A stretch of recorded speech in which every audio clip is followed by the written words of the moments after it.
Yeah. You would wait on the sidelines right now? I would only buy it if you love it and if you want to live in it and you want to live in it for a long time because you Okay. really love it. That's why I Okay. would buy it. I would not buy it as a speculation. Look, Okay. the Miami Heat player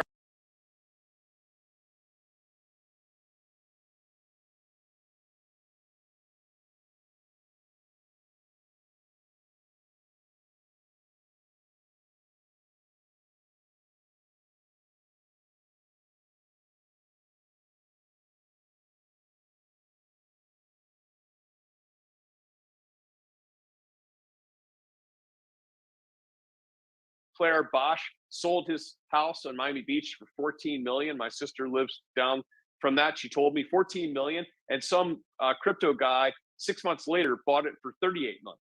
I mean, this is the type of thing that you see, and you just say, like, the reason why it can't continue is because what is someone going to pay 100 million for the? Right. I mean, Right. you could buy a skyscraper for 100 million in a deserted Midwestern town because everyone's leaving, right? So my point is that it gets so out of balance that it just doesn't make any sense. I mean, there are coins on, you go on the Coin Market Cap, the crypto site, there are coins you've never heard of that are utterly useless that have a market value bigger than Barrick Gold. You could just buy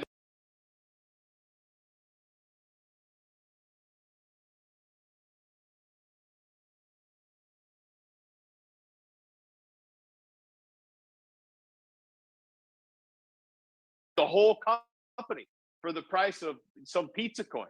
It doesn't make any sense. I'm happy you brought up the crypto. You mentioned it before, $2 trillion market cap here for the cryptocurrencies. With it becoming, just bigger and bigger here, let's get your thoughts on, will 2022 be the year that we'll see regulation hitting this market? So in my book, I wrote about how I think crypto came into existence, which I hope everyone read because I spent a lot of time kind of trying to lay this out. As you know, Doug Casey and I coined the term Fed coin. We think that's how it's going to all end. And I actually truly believe that crypto was created to be, number one, a sweepstakes. Okay. A sweepstakes distracts people. People are so excited about their crypto that they have on their wallet. They can't think of anything else. I know guys that are checking this, checking, and they'll at the cigar lounge I go to, they'll tell me, you ever heard of this? This is a tenth of a penny. If it goes to $1, I'll be as rich as, I'm like, okay, well, good luck to you, right? I mean, this is a national obsession, and people are very, very distracted. Number two is it creates capital gains. Okay, some people are not claiming capital gains and they're avoiding taxes because it's chaotic.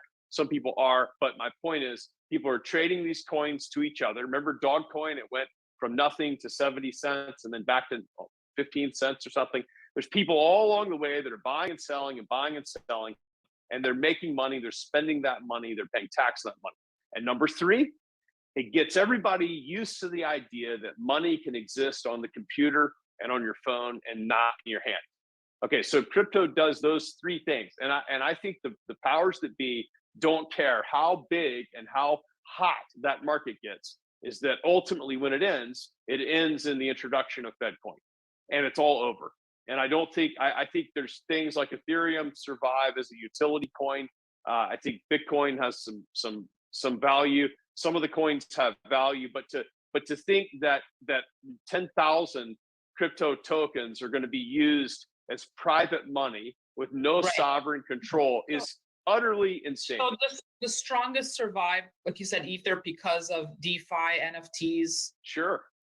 Okay. I mean, 10 years from now, when you buy a house, that house will change on a blockchain. Like the ownership right now, you go down and they stamp it and they charge you a doc fee. And then they have a title insurance policy, which is really stupid. It says that they promise that you own the house, and if somebody challenges, they'll defend you. Okay. But that's all done. I mean, that's all going to be recorded on a blockchain. But here's the thing. Some people are going to make money from that, but not that many people. I mean, it's not like there's going to be a chance for you to trade the token that records the house, and that's going to go up in value some 1,000% in a month. It's insane. It's literally insane. when you say it's a sweepstakes, I mean, we know people who have moved to Mexico off their crypto Yeah. millions. Yeah. I mean, I actually know a lot of people who have Me just said, too. my corporate world, I bought a house in Tulum or whatever. I Yeah. made crypto money. So they've done well. Other people are Yeah. seeing this, well, I want in on the action, right? It's that fear of missing out. Right. And a lot of people have not done well. Like I've heard guys then saying, I'm having a hard time. I just lost $6,000 in the crypto market. Now, some average guy, I mean, that's a lot of money. It's like you learned about this on Reddit, you tried to start trading, and Yeah. then you got pinched here. So, but it's not done yet. This is not done yet.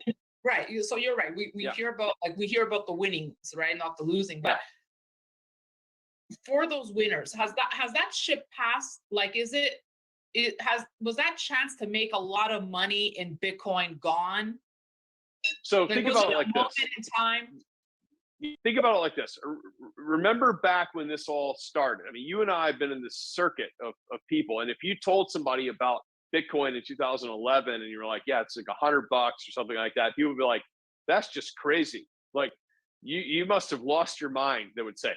And so now if you tell people about it, they say, oh yeah, I know all about it. I got a better coin than that. It's called Sushi Coin, and you're going to use it to buy sushi. It's going to be great. So look how far we've come. And it goes all the way back to the whole shoeshine boy gives a stock tip. And that's the last guy that can get into the market. I mean, the shoeshine guys speculating on stocks, there's nobody left. I mean, UPS drivers have crypto coins, and plumbers, and Ray Dalio, and everybody. The whole thing has it.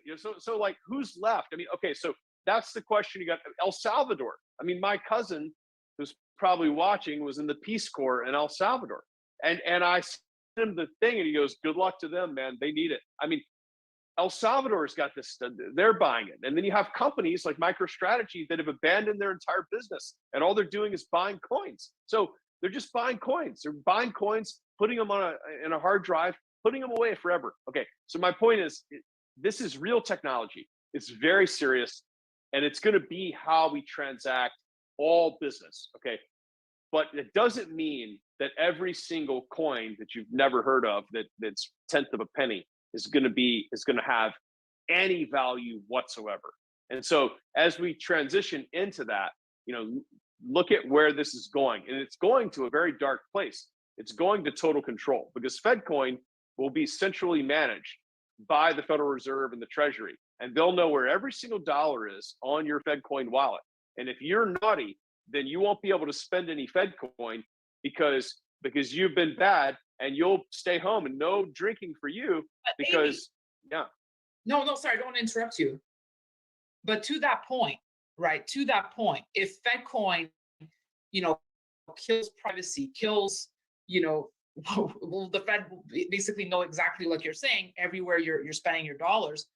Doesn't that build a greater case for Bitcoin, for Ethereum, for gold, for silver? What do you want to move? Yeah, but how are you gonna use the Bitcoin? That's the thing people haven't understood, is that they think Bitcoin is anonymous, and it's not. You have to transact at some point. Okay, so you have to cross over a digital threshold to transact. You have to find some way to give someone else that coin in exchange for some other thing of value. You don't just exist in a private, like Obama said, it's a Swiss bank account in your pocket. It's not. I mean, perhaps it started out that way. But if you look, when they have ransomware attacks, they always catch these people because they can trace the Bitcoin. Even the best hackers cannot avoid being traced. It's infinitely trackable and traceable. And you know what people are going to say? I mean, 2022 is going to be the end of privacy. It's the end of privacy. And actually, they're going to demonize people that want privacy. They're going to say, why would you want to be private? Are you hiding something? Why would you want to hide something? Why do you need privacy? What are you afraid to show us? Okay. So you can see this happening right now. And so this FedCoin is going to allow infinite trackability of every single dollar. That's what's coming. And when people see that, okay, they're not going to want more digital money. They're going to want something that's analog. But when they want it, it's going to be too late. When you say 2022 is the end of privacy, what legislation right now makes you fear that? Well, I'm not looking to the people in the Congress to do. I mean, what they do, it's too late once they do something. The Fed's been working on digital money for a long time. They Right. had the e-dollar 20 years ago. Everybody forgets about this. That didn't work out, but they've been working on blockchain technology, on digital money. And there's no way that the US government, it's the only major country in the world that taxes its citizens for life, regardless of where they live. Okay. You can't move a muscle here. You can't give up your citizenship. You can't do anything. You can't open a bank account without proving that you're not a terrorist. This place is so controlled, it's unbelievable. And all the people tell you about is how free they are. It's really bizarre. But this has been in the works for a long time. And so the speculation present in the crypto market gets people very, very comfortable with the idea of digital money. See, instead of thinking of something that's going to control their every movement, all right, they think of it as fun, as exciting, and Shiba Inu dogs and Elon Musk and billionaires and millionaires and overnight sensation, overnight riches. That's what they think about. It's a sweepstakes. But they don't realize that what's going to happen is once this is rolled out, there's no escaping it. It's ultimate control. They can know where you are all the time. Everyone walks around on their telephone. By the way, this is something funny to me. If you ever have someone that says, "Oh, I didn't get your message," they're lying to you, because now everyone is like on the phone. Remember how people used to say, I didn't see your message," but it's a lie, because people can't leave the phone, right? So that's where your money is, that's where your ID is, that's where your vaccine card is. I told you I wanted to get an EB. You didn't answer my message from last night. And if I had said, "Oh, I didn't see it," it would be a lie. Remember, I was honest. I said I didn't. I'm like, he read, he ignored me. I said I didn't want to talk. So at least I'm honest about it, right? So and the thing is, by the way, let me just tell people something important. When someone is honest with you, when they're selfish, I'm a very selfish person. I'll tell you exactly. I'm not going to say to you, "Oh, I was trying to answer you and I couldn't." I said, "I don't want to talk." You always know where you stand with me, right? So look around your life, and the people that you might call selfish are actually the best friends you have, because you always know where you stand. If they don't want to help you, they'll say, "I don't want to help you."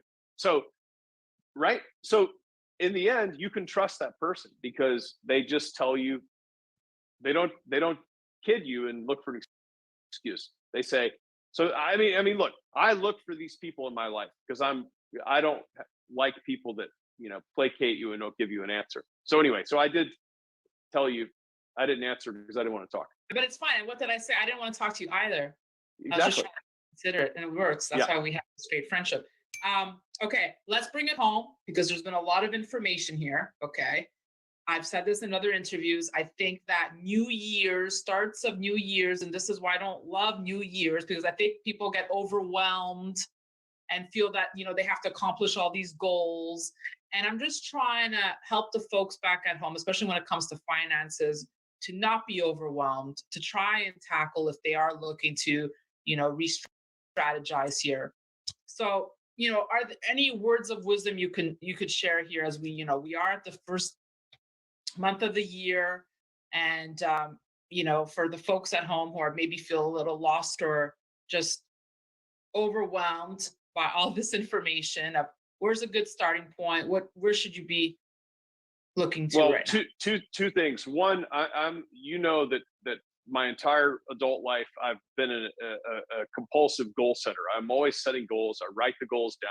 I plan to accomplish them. It's been one of my keys to success. So everyone should do this, not just on the new year, but they should do it every month or two. Rewrite the goals, do it with your family, and not just money goals. You want to have health and fitness and spiritual goals and everything. Okay, so when it comes to your money, what you got to do right now is you got to look around, and you got to see in the society that people are zombies. And so the zombies have blindly bid up the price of assets to levels that make no sense. So sell the zombies what they're willing to pay too much for, okay? And then buy what the zombies don't know that they're going to need soon. That's what you got to do. Just look around. I mean, if you have two houses and you're in a place where the price of the house is like double what you ever thought it could possibly be worth, and you don't even like the house that much, sell it. I mean, you can't live in but so many houses, right? So when things are at an extreme, sell them. When they're at an extreme on the other side, buy them. And so for me, it comes down to copper's the new oil. I want to buy Nova Royalty. I'm getting it at a really cheap price right now. The company does not have, they don't make a widget. They just own the royalty. So you have like 3 employees. It's very easy to maintain that business. Even if the market goes down, it's very easy. If copper goes up, I get all the benefit. The gold royalty sector, Metal is in a unique position right now, ticker symbol MTA. What's going to happen with the royalty business is that the companies are all being bought. So, I mean, there's going to be fewer royalty companies at the end of the year. You know, one company has bought 4 or 5 already. And so people should look at that. The third is carbon. We didn't talk about carbon, but with the copper trend, you know, carbon credits are very big, and we'll have a carbon. Yeah. I think that deserves a separate segment. Yeah. Because it is a hot new sector. That we'll talk. People should know. They should know that the business that I'm building in that industry is the same structurally as Metalla, MTA for gold, and copper and nickel, NOVRF. So this is the same thing. So we do something very well, and what we do is we gather this long-term royalty exposure, and as the price goes up and it becomes hot, the stock goes totally bananas. Let me ask you this, because the folks are going to say, okay, EB, outside of your portfolio or talk in your book, is there anything you like?